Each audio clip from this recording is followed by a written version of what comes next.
চারটেই কিন্তু আমেরিকা ভঙ্গ করেছে। আর 5 নম্বর যেটা, যে হরমুজ প্রণালী খুলে দেওয়া, সেটা কিন্তু ইরান করেছে। এই হরমুজ প্রণালীর উপরে কর্তৃত্বটাই কিন্তু ইরানের জন্য সবচেয়ে স্ট্র্যাটেজিক একটা হাতিয়ার। ইসরায়েল কিন্তু এখনো তার আক্রমণ চালিয়ে যাচ্ছে লেবাননে। পশ্চিমা বিশ্ব দিয়ে বিশ্বাস নেই, তারা ওমানকে ব্যবহার করে, এবং ওমানও কিন্তু ব্যবহৃত হয়েছে, এবং সেই কারণেই কিন্তু ইরান ওমানের উপরে আক্রমণ চালিয়েছে।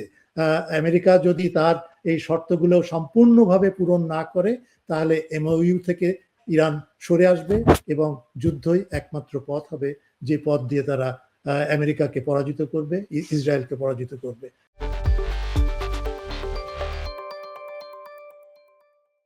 চর্চা ডিকোডে স্বাগত।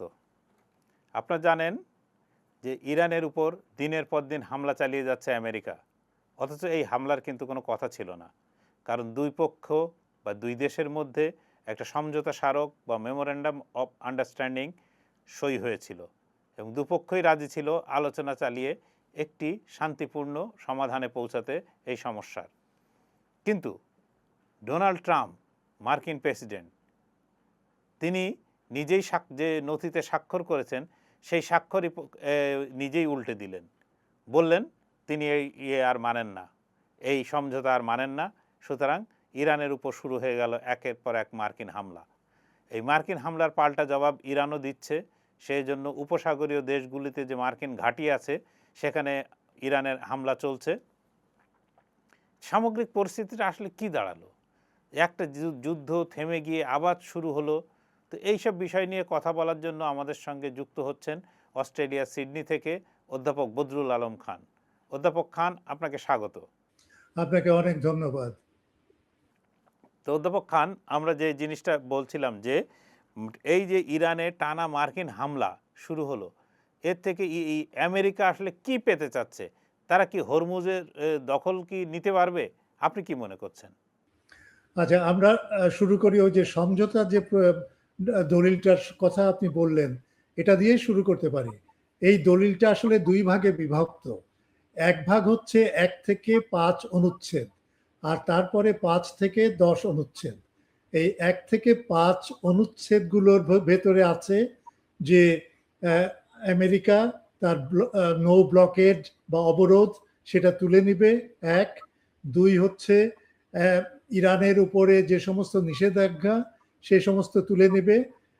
3 হচ্ছে যে সে ইরানের যে অর্থ বা পুঁজি যেটা আটকে রেখেছে সেটা রিলিজ করবে এবং সেটা দিয়ে দিবে। 4 হচ্ছে ইসরায়েল লেবানন থেকে তার সৈন্যবাহিনীকে উইথড্র করবে। আর 5 নম্বর হচ্ছে ইরান হরমুজ প্রণালী খুলে দিবে। কিন্তু খুলে দিবে এই শর্তে যে কিভাবে খুলে দিবে, এবং হরমুজ প্রণালীর উপরে নিয়ন্ত্রণটা সম্পূর্ণভাবে ইরানের হাতে। এখানে অন্য কেউ এখানে নাক গলাতে আসতে পারবে না, এই রকমের একটা মানে এইটাই হচ্ছে 5 নম্বরের। সুতরাং আপনি লক্ষ্য করে দেখেন যে এখন কিন্তু আমেরিকা আর পারমাণবিক বিষয় নিয়ে আলোচনা করছে না। এখন তার মূল বিষয় হচ্ছে কিভাবে এই হরমুজ প্রণালীর উপরে ইরানের যে কর্তৃত্ব এবং নিয়ন্ত্রণ সেটা কিভাবে ভঙ্গ করা যায়, এবং এই ভঙ্গ করার জন্য আমেরিকা সবকিছুই করেছে। আপনি দেখেন সে নৌ অবরোধ তুলে নিয়েছে ঠিকই, কিন্তু অনেক দেরিতে। এটা হচ্ছে 1।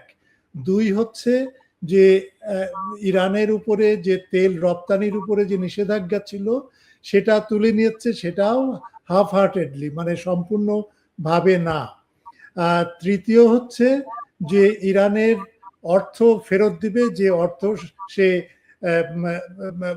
আটকে রেখেছিল সেটা ফেরত দিবে, সে অর্থ আমেরিকা ফেরত দেয়নি। চতুর্থ হচ্ছে লেবানন থেকে ইসরায়েল উইথড্র করবে। ইসরায়েল বলেছে না, আমরা কারো পারমিশন নিয়ে লেবাননে যাইনি, কারোর পারমিশন নিয়ে লেবানন থেকে আমরা আমাদের সৈন্য প্রত্যাহার করব না। অর্থাৎ এই 5টার ভেতরে 4টেই কিন্তু আমেরিকা ভঙ্গ করেছে। আর 5 নম্বর যেটা, যে হরমুজ প্রণালী খুলে দেওয়া, সেটা কিন্তু ইরান করেছে। এবং করেছে, এটা ধীরে ধীরেই এই খোলার ব্যাপারটা বাস্তবায়িত হয়েছে, কিন্তু তারপরেও ইরান কিন্তু খুলে দিয়েছে। কিন্তু এখন আমেরিকা যেটা করলো সেটা হচ্ছে যে যখন আয়াতুল্লাহ হোমেনির শেষকৃত্য অনুষ্ঠান হচ্ছে এবং একদিন বাকি আছে 7 দিনের যে শোক সপ্তাহ, সেটার একদিন বাকি থাকতেই আমেরিকা করলো কি, ওই ওমানের গা ঘেঁষে যে হরমুজ প্রণালীর অংশটুকু, ওই প্রণালী দিয়ে সে কয়েকটা জাহাজ, বিশেষ করে 3টা জাহাজ, মানে তার নৌবাহিনী এবং বিমান বাহিনী ব্যবহার করে সেই 3টা জাহাজ ওই হরমুজ প্রণালীর ওই অংশ দিয়ে পাস করার, অতিক্রম করার একটা ষড়যন্ত্র করে। এই ষড়যন্ত্রটা ইরান বুঝে ফেলে এবং ইরান এই 3টি জাহাজের উপরেই আক্রমণ করে।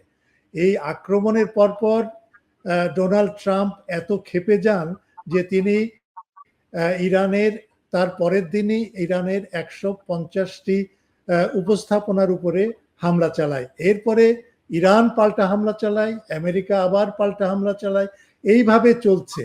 অর্থাৎ যে শান্তিপূর্ণ একটা পরিস্থিতির সৃষ্টি হয়েছিল এবং যে MOU, মেমোরেন্ডাম অফ আন্ডারস্ট্যান্ডিং এ বলা হয়েছিল যে 60 দিন সময় দেওয়া হচ্ছে, তার মানে 2 মাস সময় দেওয়া হচ্ছে, এই 2 মাসের ভেতরে দুই পক্ষ আলাপ আলোচনা করে একটা সমঝোতায় পৌঁছাবে। কিন্তু তার আগেই কিন্তু আমেরিকা সমস্ত চুক্তির প্রত্যেকটা অনুচ্ছেদ ভঙ্গ করে সে ইরানকে আক্রমণ করছে এবং ইরানকে আক্রমণ করার মূল উদ্দেশ্য হচ্ছে যে হরমুজ প্রণালীর উপরে ইরানের কর্তৃত্ব এবং নিয়ন্ত্রণকে নস্যাৎ করা। অথচ এই হরমুজ প্রণালীর উপরে কর্তৃত্বটাই কিন্তু ইরানের জন্য সবচেয়ে স্ট্র্যাটেজিক একটা হাতিয়ার এবং সেটা ইরান কখনো ছেড়ে দিবে না। এই প্রসঙ্গে আর একটা বিষয় আমি আনতে পারি, যখন MOU যখন সাইন হবে তখন কিন্তু ইরানের সমাজ বা রাষ্ট্র বা জনগণ তারা 2 ভাগে ভাগ হয়ে যায়। কিন্তু এক ভাগ বলে, যারা একটু উগ্রপন্থী হিসেবে তাদেরকে চিহ্নিত করা হয়েছে, তারা বলছে যে এই MOU আমেরিকা মানবে না এবং তারা একটা কালক্ষেপণ করছে। এই কালক্ষেপণের উদ্দেশ্য হচ্ছে আরো বেশি শক্তিশালী হয়ে ইরানকে আক্রমণ করা। তো সেইভাবেই পাকিস্তানের সহায়তায়, ওমানের সহায়তায় এই MOU-টা স্বাক্ষরিত হয়। কিন্তু এখন দেখা যাচ্ছে যে ইরানের সোসাইটি কিন্তু এখন ঐক্যবদ্ধ এই কারণে যে তারা বলছে যে আমেরিকার উপরে আর কখনো আমাদের বিশ্বাস থাকার কথা না।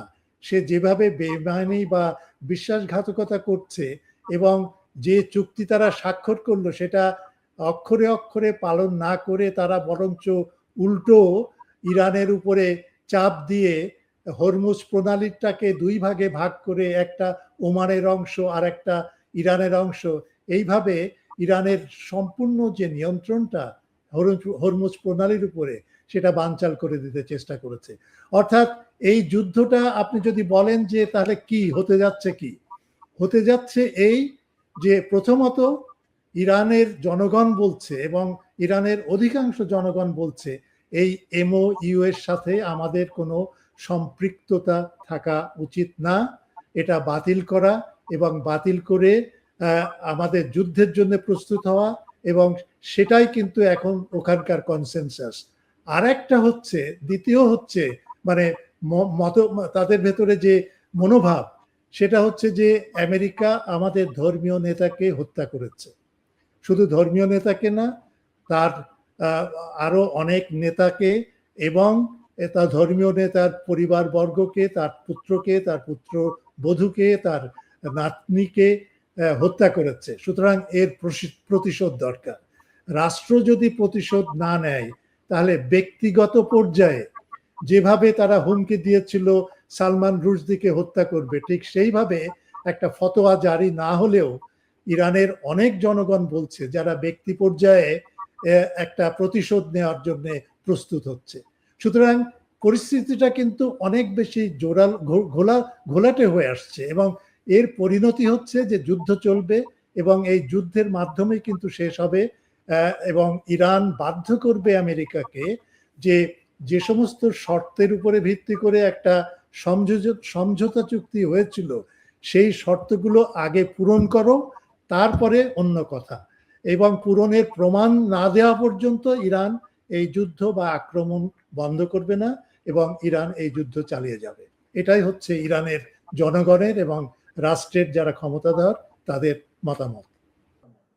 তো ইরান তো যুদ্ধ চালিয়ে যাবে, কিন্তু আমরা দেখছি যে আমেরিকা একতরফাভাবে হামলা চালাচ্ছে, কিন্তু এর সঙ্গে আমেরিকা যে এর আগের বার হামলা চালালো তখন কিন্তু ইসরায়েল ছিল প্রথম, তারপরে তার পাশাপাশি সঙ্গী হিসাবে গিয়েছিল আমেরিকা। এবার আমেরিকা হামলা চালালো, কিন্তু তার সঙ্গী হিসাবে আমরা ইসরায়েলকে দেখছি না। কেন, কি মনে হয় যে ইসরায়েল কি এই ইয়েতে যোগ দেবে না?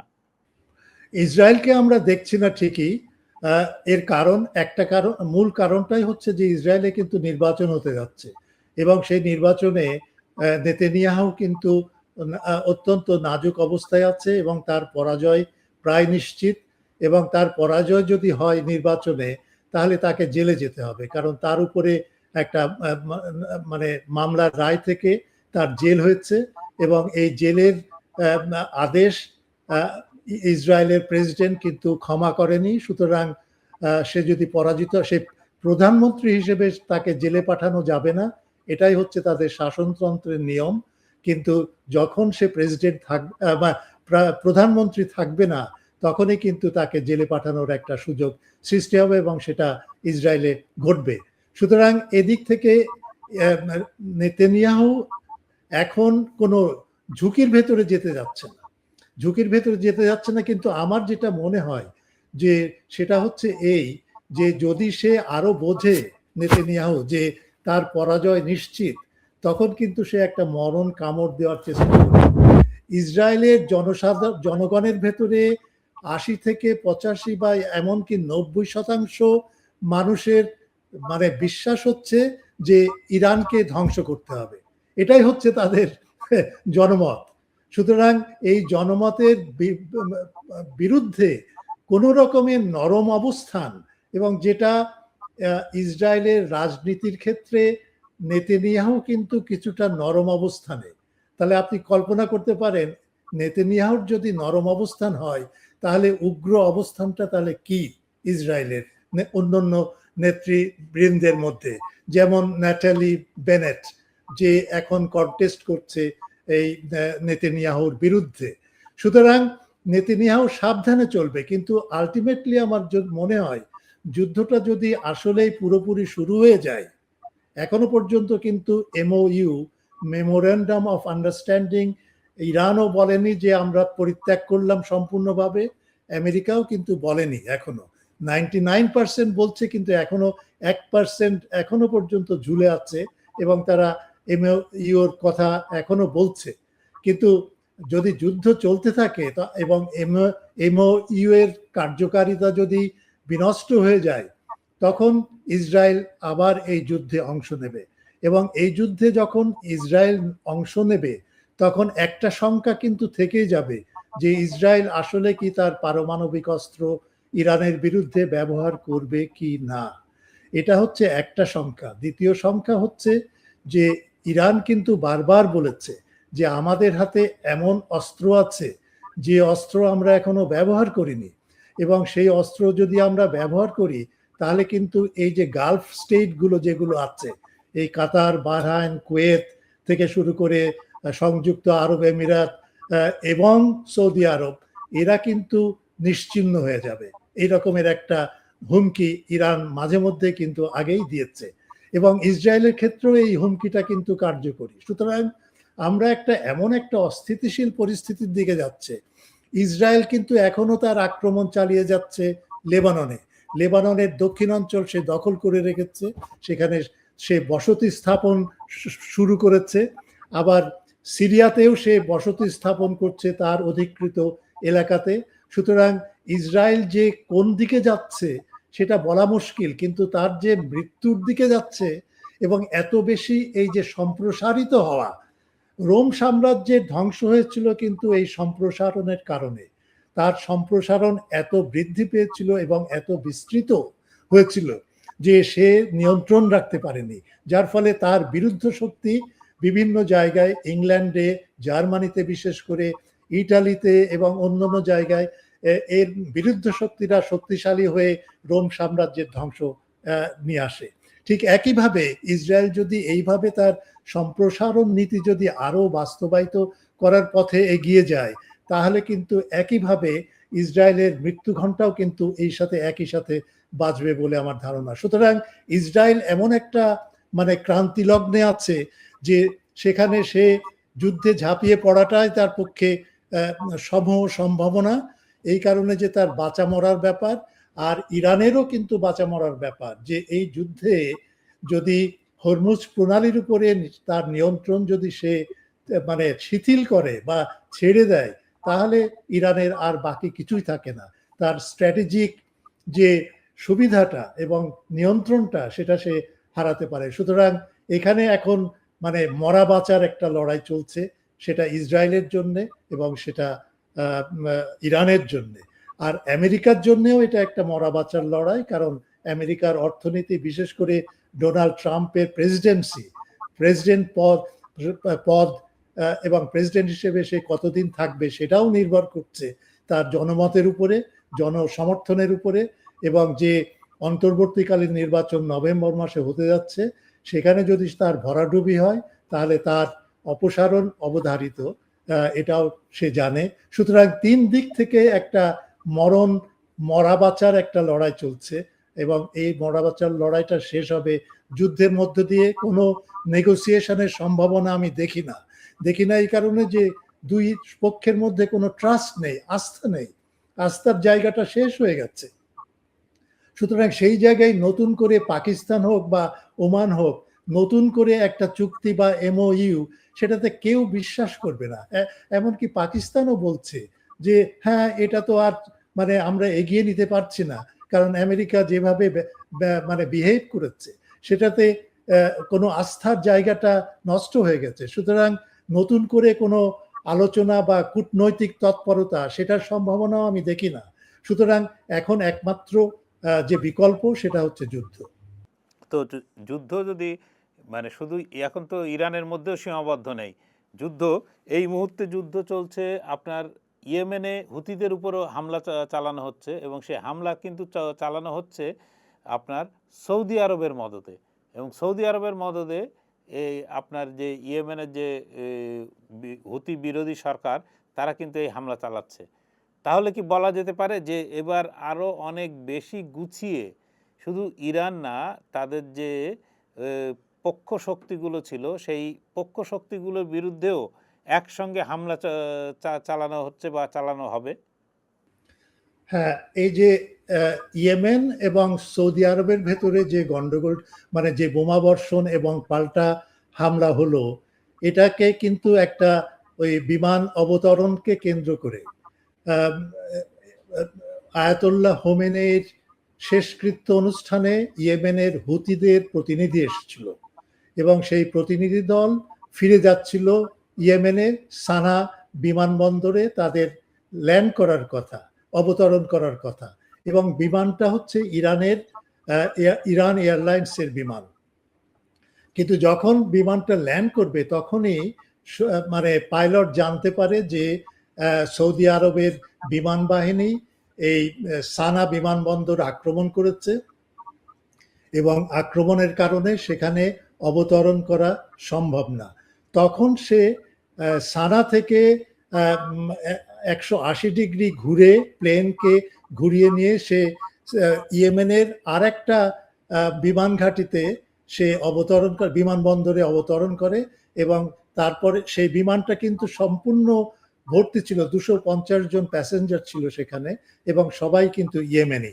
সুতরাং এই ঘটনাটা সৌদি আরব ঘটালো, তার একটা কারণ হচ্ছে যে ইয়েমেনের উপরে কিন্তু সৌদি আরব, আমেরিকা এবং ব্রিটেন এবং আরো কিছু পশ্চিমা শক্তি, তারা কিন্তু অবরোধ জারি করে রেখেছিল। অর্থাৎ মানে ইয়েমেনে কেউ মানে কোনো বিমান সেখানে ল্যান্ড করবে না, ইয়েমেনকে সম্পূর্ণভাবে অর্থনৈতিকভাবে অবরোধে রেখে, এবং সেটা 10 বছর 2015 সাল থেকে শুরু হয়েছিল সেই অবরোধ, এবং এখনো পর্যন্ত সেটা চলছে। কিন্তু যখন ইরানের বিমান সানাতে ল্যান্ড করবে এবং সৌদি আরব আক্রমণ করলো সানা বিমানবন্দর, এটার দিয়ে কিন্তু ইরান চেয়েছে যে সৌদি আরবকে টেস্ট করতে, দেখতে যে সে এই অবরোধ ভাঙার ক্ষেত্রে ইরান যে ঝুঁকি নিয়েছে সেখানে সৌদি আরবের প্রতিক্রিয়াটা কি, এবং সেই প্রতিক্রিয়াটা যে খুব একটা ভালো সেটা মনে হলো না। যেটা হচ্ছে এখন সেটা হলো যে এই যে 40 দিনের যে যুদ্ধটা হলো আমেরিকার সাথে ইরানের এবং ইসরায়েলের, এই যুদ্ধের সময় কিন্তু এই হুতিরা, ইয়েমেনের হুতিরা কিন্তু তেমন কোনো তৎপরতা দেখায় নাই, কোনো জায়গায় কোনো আক্রমণ করেনি। তারা যথেষ্ট শান্ত ছিল এই কারণে যে ইরান এটাতে জয়ী হচ্ছিল, এটা তারা উপলব্ধি করেছে। সুতরাং এই জয়ের মুখে আবার নতুন করে সেখানে তাদের অংশগ্রহণের প্রশ্নটা তারা বাদ রেখেই কিন্তু তারা তারা অবলোকন করছিল কি হচ্ছে বা না হচ্ছে বা কি হবে। সুতরাং তাদের অংশগ্রহণটা এখানে একেবারেই ছিল না। যেটা এখন হচ্ছে, এখন কিন্তু ব্যাপারটা আরো তীব্রতর হচ্ছে। যেমন ধরুন ওই যে ওমানের উপকূল দিয়ে হরমুজ প্রণালীর যে অংশটা, সেই অংশের ভেতর দিয়ে আমেরিকা যদি চেষ্টা করে জাহাজগুলোকে পাস করিয়ে তেল সরবরাহের ব্যাপারটাকে খুলে দেওয়ার, সেটা কিন্তু একটা মারাত্মক একটা ব্যাপার হবে এবং ইরান কখনো সেটা চাইবে না, এবং এই হুতিরা কিন্তু এটা জানে। আর একটা জিনিস হচ্ছে যে ওই ওমানের উপকূল দিয়ে যে হরমুজ প্রণালী, ওটা অত্যন্ত শ্যালো, অর্থাৎ ওখানে খুব একটা গভীর না, এবং সেই কারণে যত জাহাজ হরমুজ প্রণালী দিয়ে যায় তার 20% কেবলমাত্র ওই অংশ দিয়ে যেতে পারে, আর বাকি 80টা, 100টার ভেতরে 80টা জাহাজ যেতে হবে ইরানের নিয়ন্ত্রিত অংশ দিয়ে। সুতরাং ইরান ওই 20%টাও নিজের কবজায় রাখতে চায়, এই কারণে যে আমেরিকার দিয়ে কোনো বিশ্বাস নেই, পশ্চিমা বিশ্ব দিয়ে বিশ্বাস নেই, তারা ওমানকে ব্যবহার করে, এবং ওমানও কিন্তু ব্যবহৃত হয়েছে, এবং সেই কারণেই কিন্তু ইরান ওমানের উপরে আক্রমণ চালিয়েছে। যে সমস্ত তেল রিফিলিং যে সেন্টারগুলো ওমানে আছে আমেরিকার, সেখানে কিন্তু ইরান আক্রমণ করেছে। এটাই কিন্তু প্রথম আক্রমণ ওমানের বিরুদ্ধে। সুতরাং ইরানও বুঝতে পারছে যে ওমানকে আমেরিকা তার নিজের আয়ত্তে নিয়ে আসতে পেরেছে, এবং সেটা ইরানের জন্য খুব ক্ষতিকর। সুতরাং এটা যদি হয় তাহলে বাড়তি চাপ হিসেবে লোহিত সাগরের বাব আল মানদান যে জায়গাটা, যেটা ওই চোক পয়েন্ট বলে আমরা বলি, সেটাকে বন্ধ করে দিবে হুতিরা, এবং সেই জন্যে হুতিরা কিন্তু এখনই তৎপরতা শুরু করেছে, এবং সেটা যদি বন্ধ করে দিতে পারে হুতিরা, এবং তাদের সেই সক্ষমতা আছে বলে আমি মনে করি, তাহলে কিন্তু তেলের দাম $100 থাকবে না পার ব্যারেল, এটা প্রায় 200 থেকে $220 পৌঁছে যেতে পারে। তার অর্থই হচ্ছে সমস্ত বিশ্ব অর্থনীতি কোল্যাপস করবে, বিশ্ব অর্থনীতিতে সাংঘাতিকভাবে একটা ধাক্কা খাবে, এবং সেই ধাক্কা থেকে উদ্ধার পাওয়া কঠিন। সুতরাং সমস্ত পরিস্থিতিটাই কিন্তু, সৌদি আরব এটা কেন করলো সেটা খুব আশ্চর্যের ব্যাপার এই কারণে যে সৌদি আরব যে তেল রপ্তানি করে সেটা কিন্তু লোহিত সাগর দিয়েই যায়, এবং এই লোহিত সাগরের জলপথ যদি হুতিরা বন্ধ করে দেয় বাব আল মান্দাবে, তাহলে সৌদি আরবই কিন্তু এফেক্টেড হবে সবচেয়ে বেশি। সুতরাং আপনি একটু পর্যবেক্ষকরা এটা লক্ষ্য করে দেখে যে এই গালফ স্টেটের, সে সৌদি আরব হোক, কুয়েত হোক, কাতার হোক, তা বাহরাইন হোক, এদের কারোর উপরে বিশ্বাস করা যায় না। এরা মুসলিম রাষ্ট্র, এরা এক কথা বলে এক জায়গায়, আর এক কথা বলে আরেক জায়গায়, এদের ভেতরে কোনো কনসিস্টেন্সি নেই, কোনো স্থিরতা নেই, এরা দোদুল্যমানতার ভেতরে আছে। মাঝে মধ্যে তারা আমেরিকার পক্ষে কথা বলছে, মাঝে মধ্যে আবার ইরানের সমর্থন করে কথা বলছে। সুতরাং এই রকমের একটা রাষ্ট্রপুঞ্জকে নিয়ে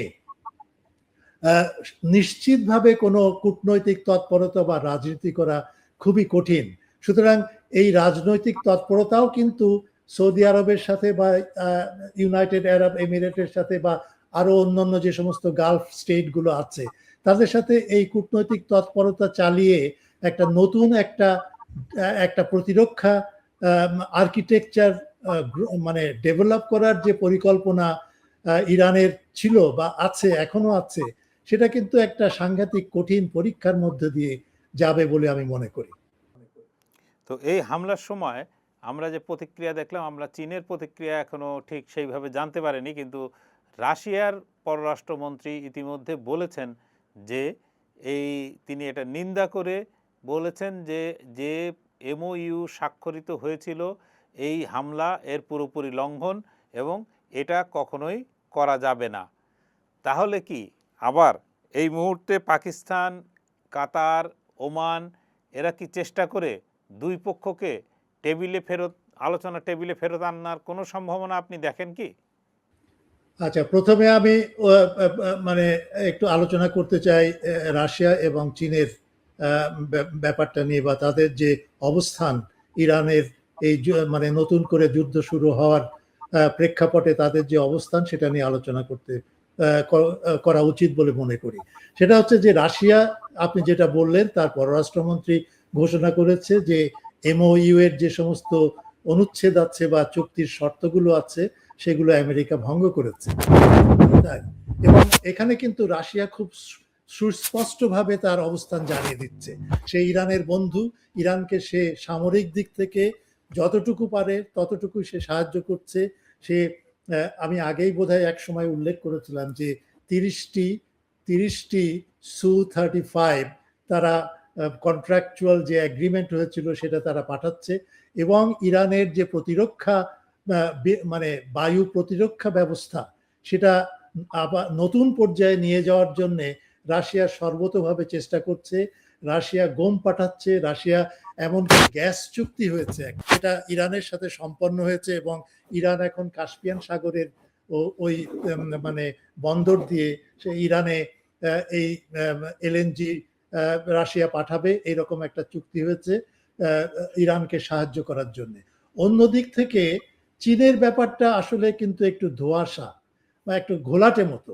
ঘোলাটে হচ্ছে এই যে চীনের দুটো অবস্থান, একটা হচ্ছে যে হরমুজ প্রণালী খুলে দেওয়া, এবং সে কারণে ইরানের উপরে তার একটা চাপ আছে। চাপটা হচ্ছে যে ইরানকে সে বলতে চায় যে তুমি হরমুজ প্রণালী খুলে দাও। এই খুলে দেওয়ার কারণটা কি? কারণটা হচ্ছে তার একেবারে নিজস্ব তেল স্বার্থ। কারণ ইরানের তেল চীনে যায় একটা বড় অংশ, প্রায় 25-30% যে তেল চীন ব্যবহার করে প্রতিদিনের, সেই তেলের 25% যায় ইরান থেকে। সুতরাং ইরান সবচেয়ে বড় একজন রপ্তানিকারক দেশ চীনের জন্য। এখন এটা মানে হরমুজ প্রণালী যদি দীর্ঘকালীন সময় যদি বন্ধ থাকে, তাহলে চীনের যে রিজার্ভ আছে সেই রিজার্ভটা কমে আসবে, এবং এটাতেই সে উদ্বিগ্ন। সুতরাং চীন কিন্তু এক্ষেত্রে একটু স্বার্থপর দৃষ্টিকোণ থেকে সে ইরানের সাথে সম্পর্কটাকে দেখছে, তার নিজের সুবিধার দিক থেকে দেখছে। হরমুজ প্রণালীর যে স্ট্র্যাটেজিক যে গুরুত্ব সেটা চীন কতটুকু আমলে নিচ্ছে সেটা নিয়ে আমার সন্দেহ আছে। এটা হচ্ছে এক। দ্বিতীয় হচ্ছে যে চীন কিন্তু সবসময় বলে এসছে যে পৃথিবীতে আইন অনুসারে রাষ্ট্রের সাথে রাষ্ট্রের সম্পর্ক বজায় রাখতে হবে, সমস্যাগুলোকে শান্তিপূর্ণভাবে সমাধান করতে হবে। এই রকমের একটা আইডিয়ালিস্টিক বা ভাববাদী একটা দৃষ্টিকোণ থেকে কিন্তু চীন এখনো পর্যন্ত তার পররাষ্ট্রনীতি চালিয়ে যাচ্ছে। আপনি লক্ষ্য করে দেখেন চীনের পররাষ্ট্রনীতি কিন্তু অনেক দিন কোনো জায়গায় সেইভাবে ইনভলভ হয়নি, মানে অংশ নেয়নি। তারা সবচেয়ে বেশি গুরুত্ব দিয়েছে তাদের অর্থনৈতিক স্বার্থের উপরে। সেটা বেল্ট অ্যান্ড রোডের কথাই বলি, সেটা দুষ্প্রাপ্য মেটেরিয়াল ল্যাটিন আমেরিকা থেকে পাওয়ার ক্ষেত্রে বলি, বন্দর তৈরি করার ক্ষেত্রে বলি, অর্থাৎ ইকোনমিক ইনফ্রাস্ট্রাকচার অবকাঠামো গড়ে তোলার ক্ষেত্রে চীন যতটুকু না মনোযোগী হয়েছে বা গুরুত্ব দিয়েছে, তার থেকে অনেক বেশি কম গুরুত্ব দিয়েছে তার কূটনৈতিক তৎপরতার ক্ষেত্রে। এবং সেই দিক থেকে কিন্তু রাশিয়া অনেক বেশি এগিয়ে আছে। সুতরাং চীন এবং রাশিয়ার ভেতরে একটা এই যে পার্থক্যটা, এটা কিন্তু আমাদের বোঝা উচিত এবং সেইভাবেই কিন্তু এবং ইরানও যে বোঝে না সেটা না, এবং সেইভাবেই কিন্তু ইরান এই এইভাবে তার মানে স্ট্র্যাটেজিক পরিকল্পনাটা সে করছে। এর সাথে ইরানের ঘনিষ্ঠ সম্পর্ক অবশ্যই আছে। বিশেষ করে এই সম্পর্কটা আরো দৃশ্যমান হয়েছিল এই কারণে যে পাকিস্তান কিন্তু এই সমঝোতা চুক্তিতে বা সমঝোতার যে কূটনৈতিক তৎপরতা শুরু হয়েছিল, পাকিস্তানই সেখানে সবচেয়ে বড় ভূমিকা পালন করে, ওমানও সেখানে বড় ভূমিকা পালন করে। আর আমরা তো জানি পাকিস্তানের সাথে চীনের যে ঘনিষ্ঠ সম্পর্ক, সেটা অর্থনৈতিক, সামরিক, আরো প্রতিরক্ষা থেকে শুরু করে আরো অন্যান্য ক্ষেত্রে এই সম্পর্কটা বিস্তৃত।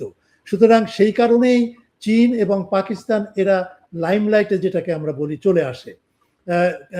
সুতরাং এখন যদি আমি মানে প্রশ্ন করি যে পাকিস্তান কি আবার নতুন উদ্যোগ নিয়ে বা ওমান আবার নতুন উদ্যোগ নিয়ে এগিয়ে আসবে একটা কূটনৈতিক তৎপরতার মাধ্যমে এই মানে যুদ্ধটার পরিসমাপ্তি করার জন্য, মানে সমাপ্তি ঘোষণা করার জন্য, সেই রকমের সম্ভাবনা আমি দেখি না। আপনি লক্ষ্য করে দেখেন যে পাকিস্তান কিন্তু নিশ্চুপ আছে এখনো। পাকিস্তান তেমন কোনো তৎপরতায় অংশ নিচ্ছে না। পাকিস্তানের প্রধানমন্ত্রী এবং তাদের ফিল্ড মার্শাল মুনির, সে সে অনেক তৎপর ছিল, কিন্তু এখন সেই তৎপরতা একটা ভাটা, একটা হতাশার বোধ কিন্তু সেখানে আছে। এবং ইরানের জনগণের জনমত যদি আমি মাপকাঠি হিসেবে গ্রহণ করি, তাহলে ইরানের পক্ষ থেকে এই রকমের ছেলে খেলা মতো চুক্তি করা এবং সেই চুক্তির শর্তগুলো মানে খেলার ছলে ভঙ্গন করা, যেটা আমেরিকা করেছে, এই গেমের ভেতরে, এই খেলার ভেতরে ইরান যাবে না। ইরান যদি যায় বা ইরানের যদি সরকার যদি যায়, তাহলে ইরান আবার দুই ভাগে বিভক্ত হয়ে যাবে এবং সেখানে তাদের সার্বভৌমত্বের প্রশ্নটা আবার চলে আসবে। সুতরাং ইরান কিন্তু আরেকটা কথা আমি এখানে যোগ করতে পারি, নতুন যে আয়াতুল্লাহ বা ধর্মীয় নেতা মুস্তাফা খোমেনি, সে কিন্তু যখন এই এমওইউ সাইনের ব্যাপারটা নিয়ে আলোচনা হচ্ছিল, তখন কিন্তু সে কিন্তু এর বিরোধিতা করে, বলে যে এই সমস্ত এমওইউ দিয়ে হবে না, কারণ আমেরিকাকে বিশ্বাস করা বা তার উপরে আস্থা রাখা কোনোভাবেই সম্ভব না। তারা চায় ইরানের ধ্বংস। সুতরাং তারা যে রকমের কূটনৈতিক তৎপরতায় অংশ নিক না কেন, আলটিমেটলি তার উদ্দেশ্য হচ্ছে ইরানকে ধ্বংস করা, ইসরায়েলের সাথে হাত মিলিয়ে। সুতরাং মুস্তাফা খোমেনি কিন্তু এর বিরুদ্ধে ছিল, কিন্তু সে একটা কথা বলেছিল, সেটা হচ্ছে যে ইরানের সিকিউরিটি কাউন্সিল যদি মানে অধিকাংশ সদস্য এবং ওভারওয়েলমিং মানে সংখ্যাগরিষ্ঠতায় যদি তারা রাজি হয় এমওইউ স্বাক্ষরের জন্য বা এমওইউ নিয়ে আলোচনা করার, তাহলে সে আপত্তি করবে না। কিন্তু তার জেনারেল একটা আপত্তি ছিল যে যে এই এমওইউটা আসলে কাজে দেবে না, এবং সেটাই সত্যি প্রমাণিত হয়েছে। সুতরাং ইরানের ভেতরে কিন্তু সাংঘাতিক রকমের একটা প্রতিবাদী কণ্ঠ আছে, এবং সেই কণ্ঠটা হচ্ছে বারবার তারা বলছে যে আর এই সমস্ত চালাকির ভেতরে না। আমেরিকা যদি তার এই শর্তগুলো সম্পূর্ণভাবে পূরণ না করে, তাহলে এমওইউ থেকে ইরান সরে আসবে এবং যুদ্ধই একমাত্র পথ হবে, যে পথ দিয়ে তারা আমেরিকাকে পরাজিত করবে, ইসরায়েলকে পরাজিত করবে। এরকমের একটা পরিস্থিতির ভেতরে আমরা আছি। ধন্যবাদ অধ্যাপক খান। প্রিয় দর্শক, চর্চা ডিকোডে এখন এ পর্যন্তই। দেখা হবে পরের পর্বে।